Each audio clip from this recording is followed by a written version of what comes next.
Hello everyone. So this is an update about what's happening in the world in the last few weeks. So we'll touch upon the CV thing, we'll touch upon the economy, we'll touch upon some areas. Yeah. So the first, let's talk about the CV thing. I've told you in the past, like a broken record in all my videos, that the CV thing is not going anywhere.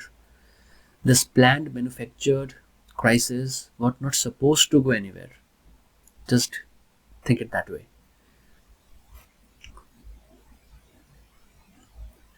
It was not supposed to end with these two doses of mystery juice in your arm. No, it was not supposed to end like that. If it was supposed to end like that, then the risk that the elites took in pulling this through will amount to nothing. They will not achieve anything out of it. So this is not supposed to end. This will become worse again and again and again and again in all the iterations that it comes back. Now we are about to witness the second iteration of this. And before this thing comes to the head, make sure you are prepared. So don't treat this period of relative calm, this period of quietness right now. Don't assume that it's the end of the crisis. No, it's not. In fact, use this period to prepare yourself. Use this period to prepare yourself very well, my friends. Because once the next wave comes, you will not be able to prepare. You will not have time. Because the draconian measures that will come with the next wave will be far worse than what we witnessed in the first wave. If you think the first wave saw the erosion of your freedoms and your constitutional rights, you have not seen anything yet. Just get ready for the wave 2 and the wave 3 and so on, up to infinity. This crisis, this manufactured crisis, was supposed to kick off a series of well-planned events like dominoes, like a chain, which will culminate in their final achieving, in their achieving of their final plan of Agenda 2030. This is what I keep on telling you again and again. So this is the first event in the chain of events. This is not an isolated event in itself. And if you think that 2020 was a rough year, just get ready for next year. Now, this is one. Now, you might have seen news in the last few days that Austria in Europe is now in a national lockdown again. And other countries in Europe also are seeing the cases rise again and again. Now, the false narrative that they'll float in the mainstream media is, it is all because of those people who have not taken the mystery juice. But it's not. If you look at the real news, if you look at the real numbers across the countries, all the people who've taken the mystery juice are dying in more numbers than those who have not. I was just reading the news 2 days back in India. There have been 3 deaths of this CV thing, of people who have taken those 2 doses of the mystery juice. So this thing will and the justification that they will do, the justification that they'll give is, once it's proven across the world that the people who have taken the juice are also dying. And if those people are also dying, then people will ask, what's the use of giving this 2 shots to the entire globe, the entire population of the world?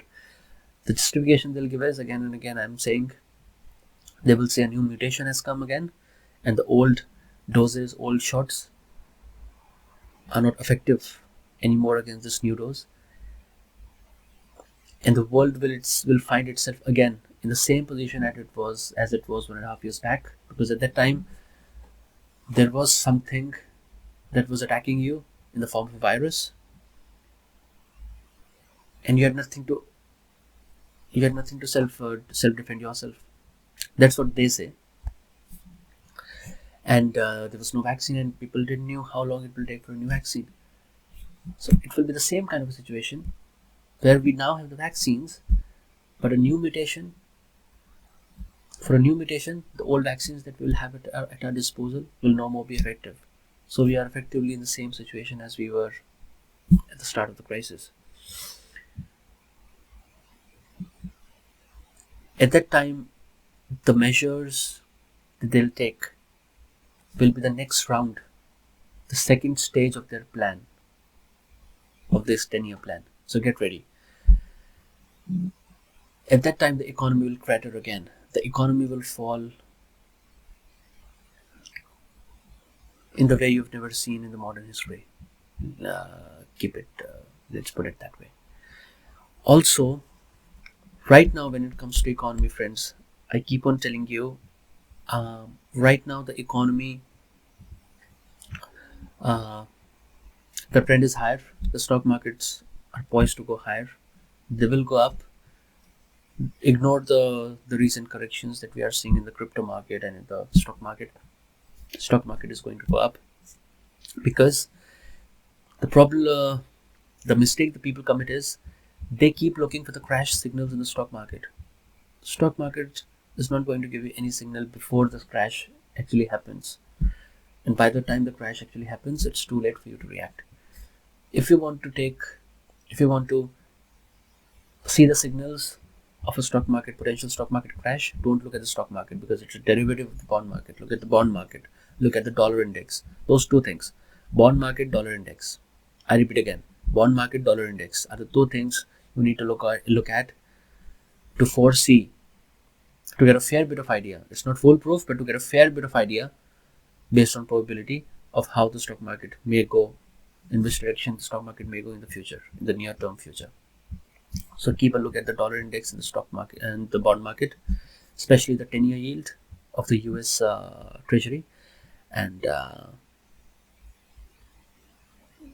try to get a sense of things to come from those two things, to those two areas. Right now, the stock market is poised to go higher before it crashes. So if you want to make use of it, please do. Again, when it comes to inflation, over the last 1 month, mainstream media across the world is going crazy. Everyone is talking about inflation and hyperinflation. Don't fall for it. Check my old video a year and a half back, maybe last year June, maybe last year April, I don't know. Check it. I made it clear that we are witnessing a deflationary collapse, not an inflationary or a hyperinflationary collapse.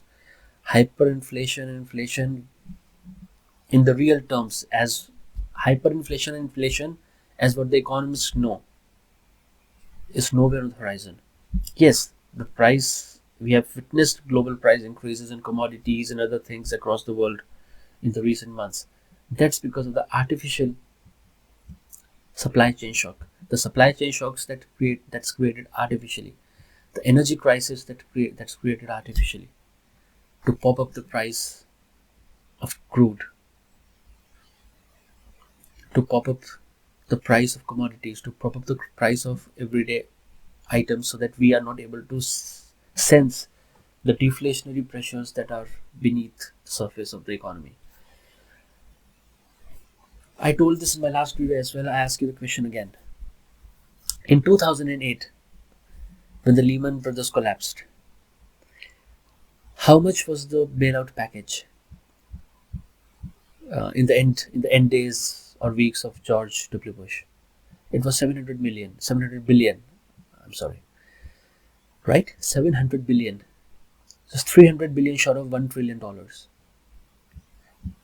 What did it do? People were saying at that point of time, in 2008, all the gold preachers and the metal preachers, they were saying that gold will go to 5,000 and to 6,000 and $10,000 per ounce. What happened? It didn't move.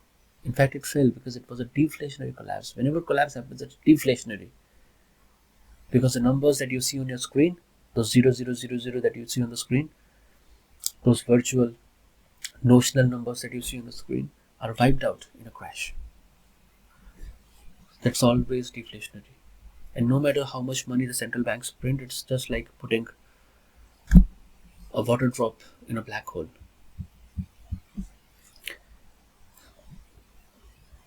Now, that was just the initial, that 700 billion was just the initial bailout. After that, what happened when Obama came? Again, the bailout, the quantitative easing, the fancy term quantitative easing they used. Again, it was passed. What happened after that? Nothing. The gold didn't move. The inflation was nowhere to be seen. And after that, what happened? After that, when the Fed and the US government, they thought, okay, it's very unpopular to pass these hundreds and billions of bailout packages after regular intervals. So what we'll do, the Fed said, okay, every month, based on quantitative easing, every month we'll purchase the bad assets and we'll purchase the US treasuries. We'll purchase our own bonds and give the debt to the US government. So the central bank of the US was purchasing the government bonds itself on its own balance sheet and giving the money to the US government. And it was also quantitative easing. And what was the size of that? It was somewhere around 86, 85 billion to 115, 110 billion every month. Every month. It continued for many, many years. Understand, you take 100 billion, for example. It was more than that, you take 100 billion per month. In 10 months, it's 1 trillion. It continued for multiple years. So by the time they've printed 5 trillion, 6 trillion, they have like the quantitative easing of 5 trillion, 6 trillion approximately happened. It's roughly 3 times the size of Indian economy. More than that, because at that point of time, Indian economy was not even 2 trillion. So imagine a country with a population of 1.3 billion. You've printed 3 times, 4 times the size of that economy with a country of more than 1.3 billion, and still there was no inflation to be seen. Over these years from 2009, 2010 till up until this before the start of the CV crisis, US Federal Bank, the US Federal Reserve had an inflation target of 2%. Just 2%. Were they able to achieve? No, they were not able to achieve. So by the logic of these people who are saying that now we are witnessing inflation because of the money that the government has spent, the US government has spent in this CV thing, one package under Trump and one package now under Biden, the infrastructure bill. This will lead to, because the money that they are printing now is far less than the money that they've already printed between 2008 till 2019. And Penn Bernanke again said in the US Congress, I still remember, in 2009, someone in the US Congress, he was giving a hearing. He was made to answer the questions of the US Senate. A senator asked him about inflation. He said, I don't know what you're talking about. What I can see is only deflationary pressures and deflationary risks.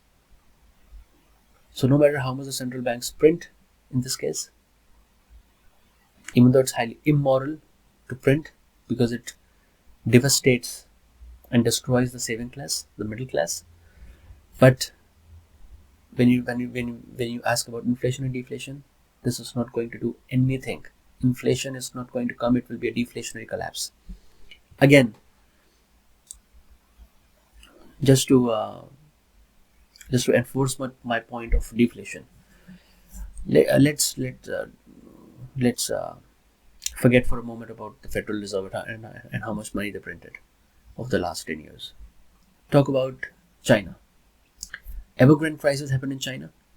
It's still happening. It's still evolving. It's not limited to China. It's not limited to Evergrande. Just understand. Now, Evergrande, being the biggest real estate company in China, it does not do all the business. When it builds houses, it has hundreds and hundreds of subcontracting companies, and those companies itself are of considerable size. Now, what happens when they take services of any subcontractor, say for example tiles, or for example cement, or for example the lighting equipment, electrical equipment? They don't pay them in cash fully. They pay them in cash partially, and a major chunk of their payment is the commercial papers. Now what they do is, Evergrande, say out of $100, if they are supposed to pay to a particular subcontractor, they will pay say $20 in cash, the remaining $80 in form of commercial paper. And that commercial paper is Evergrande's commercial paper, which they issue and give it to them.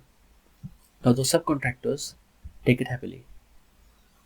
as long as Evergrande itself is doing good in the market, and their reputation and their name is okay. Because those companies say, okay, if they have this $80 of commercial paper, whenever they want to encash it, they can go into the market and they can sell it at a premium, maybe $90 or $100. But what's happening now? Now with Evergrande into a deep crisis, do you think when those subcontractors go into the market and try to sell those commercial papers, do you think they will be able to get on those $80 commercial paper? Will they be able to get $90 or $100, or will they be able to get even $80? No. Imagine if the market says we are willing to pay you $1 for this $80 commercial paper, or even far worse, we are just willing to pay you 50 cents on the dollar for this commercial paper. Imagine what will happen. Those companies who had these commercial papers in their book of accounts,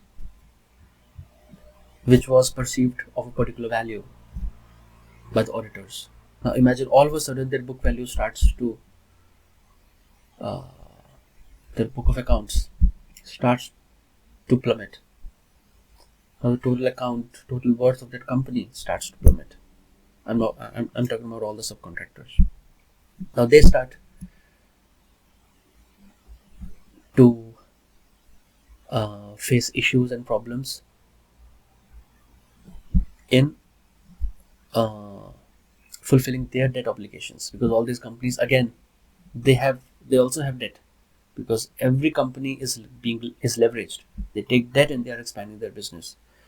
So imagine if they've taken a debt based on those commercial papers, and now the commercial papers are worth zero effectively.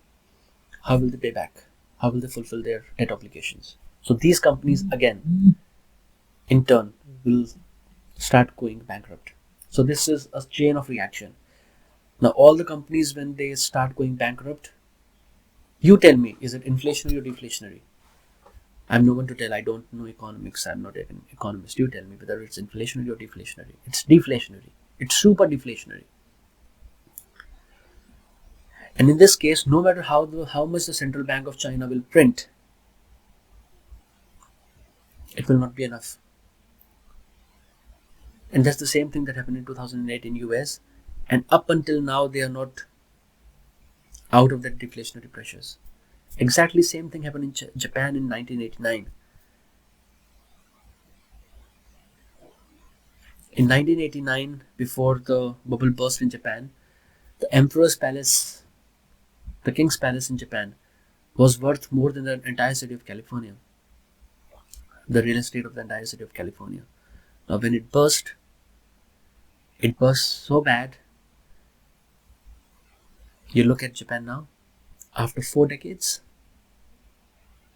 it's still in a deflationary cycle. It has not come out of deflation, no matter how much Bank of Japan has printed over these last multiple decades.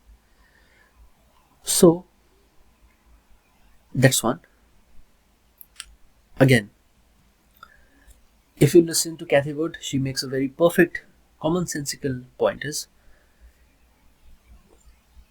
the rate of innovation, the speed of change in technology in today's world will always make deflationary pressures stronger than the inflationary pressures. It's simple. Say for example, 5 years back or 10 years back, say for example, if a company used to launch this smartphone, and this smartphone, say for example, had the best specifications in the market,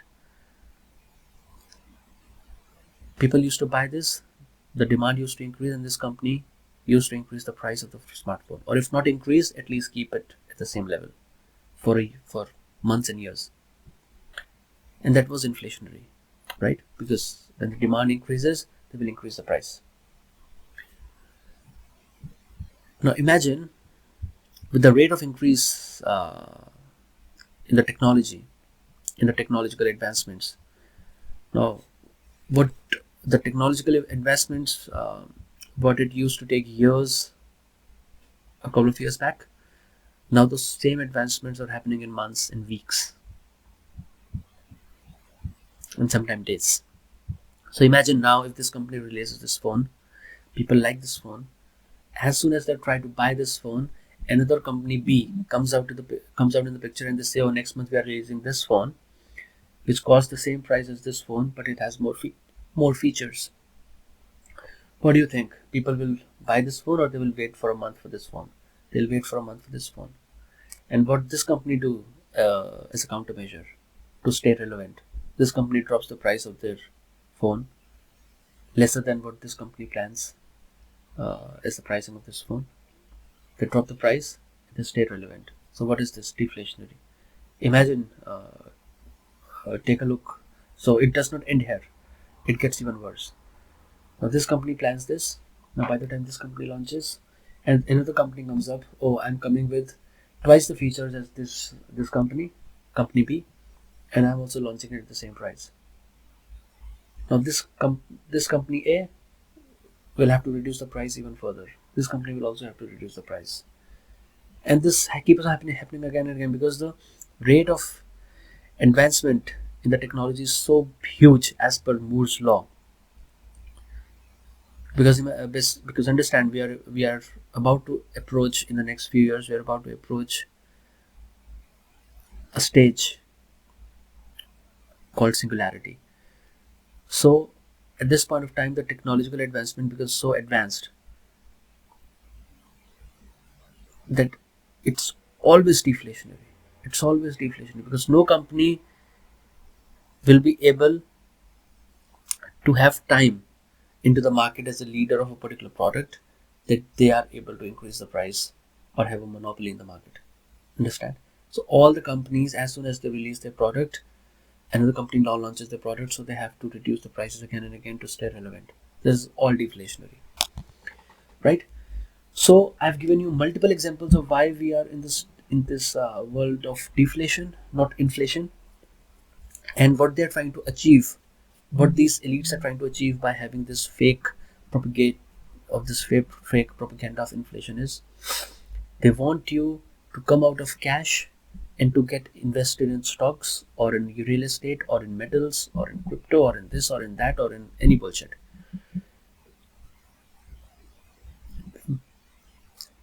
That's what they're telling you on the mainstream media. Oh, get out of the cash because it's inflation and hyperinflation. If you remain in cash, you're effectively becoming poor because that purchasing power of your cash, of your money, gets reduced year on year.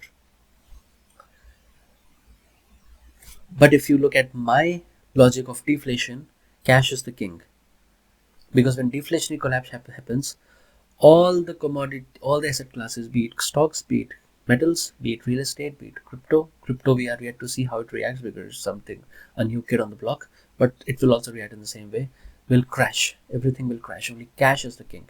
Remember, cash is the king, no matter how much central banks print. Now, why they want you to be in out of cash and to be in multiple classes right now? Because by the time the deflationary collapse happens, you're already invested, you don't have cash. And then when the price becomes half or 1/4 or 1/10, you're not able to do anything because you're squeezed in that. Right? At that point of time, these elites who are in cash, they will buy all the different assets at the price of pennies on the dollar. And you won't be able to take advantage of that position because the deflationary collapse, when it happens, it's of a very, very short duration. It's not long duration, it's of a very short duration. And then you have to get into it. You have to get all the assets with the cash that you are holding on to at that point of time. And after that, once a deflation collapse happens, the central banks of the world start printing the money in their printing presses again and again, like as if there's no tomorrow. And then the inflation happens. But before that, it will always be a deflationary collapse. So that's on economy. Now my final thing, friends, is you should have, this is the most important thing of this most important point I need to make in this video, and then I'll end. I always keep on saying, get ready in a way that if something happens today, something happens right now, you are listening this video and you see missiles falling out of the sky, and the war has broken out, a third world war has broken out. How will you react? How much time do you need to react? How much time do you need to get out of your house and to go to the area where you've planned in the remote location? So that's very important. So try to do this, because this can be life changing. This can be life saving, friends. The first item on the list is get a good pair of waterproof sporting shoes. That is the most important thing, because it's the legs that are going to save you. Second, get a good bug out pack. Keep it ready with all the necessities inside it.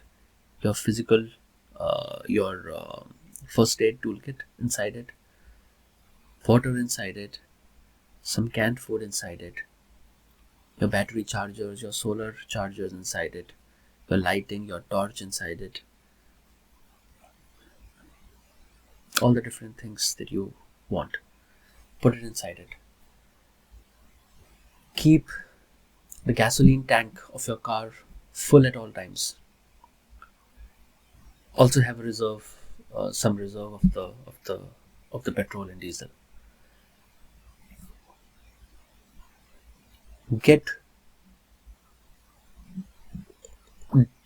Decide beforehand where you want to bug out. There are not 100. There should not be 100 locations at that point of time. Should I go there, or I go there, or should I go there? It should be only one pinpointed location where you need to bug out. Make the preparations and decide where that place lies for you beforehand.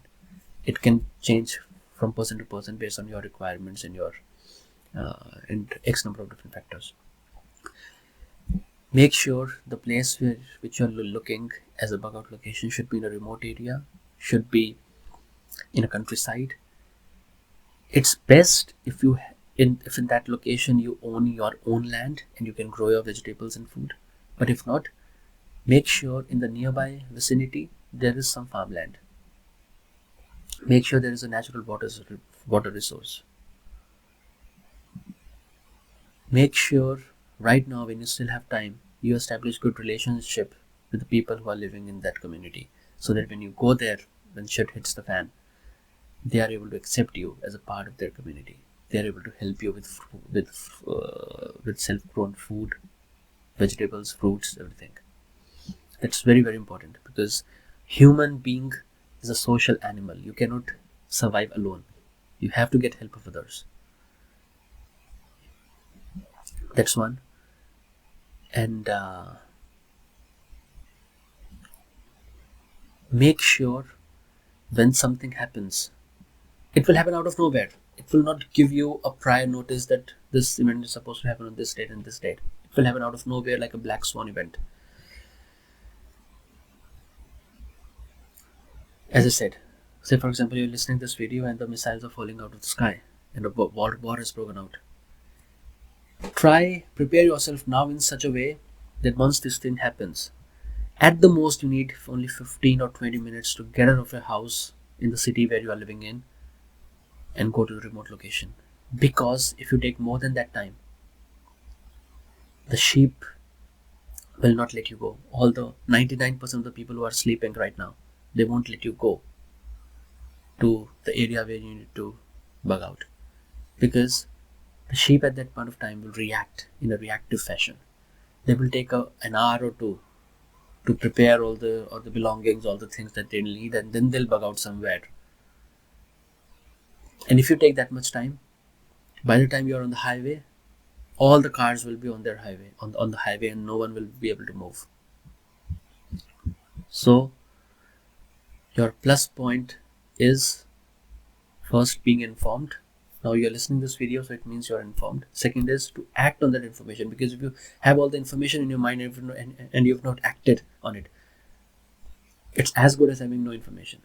So you act on the information so that you already have the things in place beforehand, and you just need to just get out of your house. at the most 15-20 minutes. So that's the most important thing, friends. Now I'll be covering some major important topics in my next videos, a couple of videos,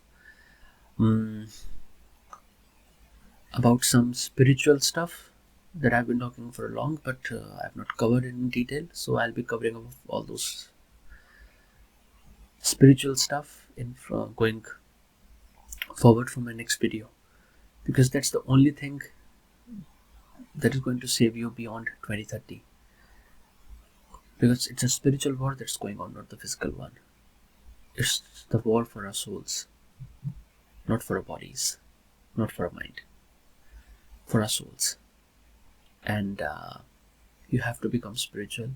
You have to understand that you are spirit, and there are some preparatory tools for it. There are some preparatory techniques to go within to realize who you really are. So that's something we are going to discuss from the next video. Up until next time, this is what I had to discuss in this video. Thank you so much. Have a great day.